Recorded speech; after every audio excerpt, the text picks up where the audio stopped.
Hello everyone. Sunday special ఏంటి చూపించాను కానీ అది ఎలా చేశానో చూపించలేదు కదండి. ఇక్కడైతే చూపిస్తున్నాను. ఫస్ట్ కుక్కర్లో కొంచెం ఆయిల్, నెయ్యి అయితే వేసుకున్నానండి. దాంట్లో కొంచెం బిర్యానీ స్పైసెస్ అండ్ జీడిపప్పు కూడా వేసుకున్నాను. అది వేగిన తర్వాత ఆనియన్స్, పచ్చిమిర్చి అయితే వేసుకున్నానండి. ఇక పిల్లలైతే ఉన్నారు కదా, స్పైసీ అయితే తగ్గించాను.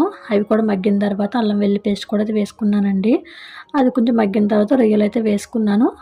దాంట్లో కొంచెం సాల్ట్ వేసుకుని మగ్గించుకున్నానండి. టొమాటోస్ కూడా అయితే వేసుకున్నాను తర్వాత. అవి కొంచెం మగ్గిన తర్వాత స్పైసెస్ అన్నీ అయితే వేసుకున్నాను. తర్వాత బాయిల్ చేసుకున్న చికెన్ కూడా అయితే వేసుకున్నానండి. కొత్తిమీర, పుదీనా కూడా వేసుకున్నాను.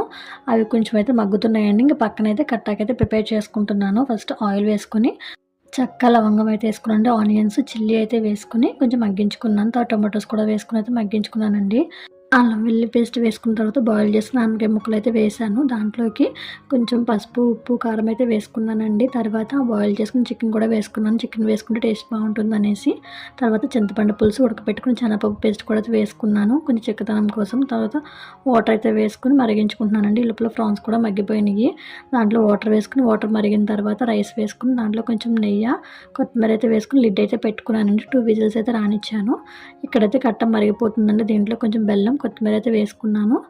ఇంకా ఫైనల్‌గా అయితే రెడీ అయిపోయిందండి. టేస్ట్ మాత్రం చాలా బాగా అయితే వచ్చింది. ఈ వీడియో మీకు నచ్చితే చిన్న లైక్ అయితే ఇచ్చి నన్ను కొంచెం సపోర్ట్ చేయండి. Thanks for watching. By by.